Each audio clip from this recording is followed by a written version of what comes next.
Hello, my name is Daniela.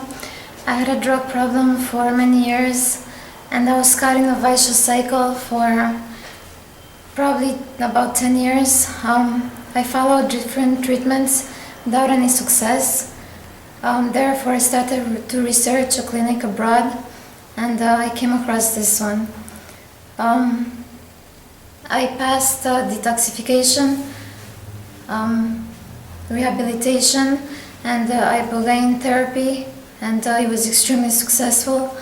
I can say, excuse me, that I have my life back and I feel normal again. I can lead, a normal life and do normal things, and I am extremely happy to do that.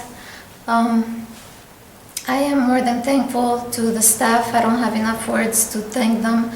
And I advise everybody to research and call this clinic for information. It's very affordable. It's in Serbia and in Russia. And I am extremely satisfied with the results. Thank you. Okay, positive.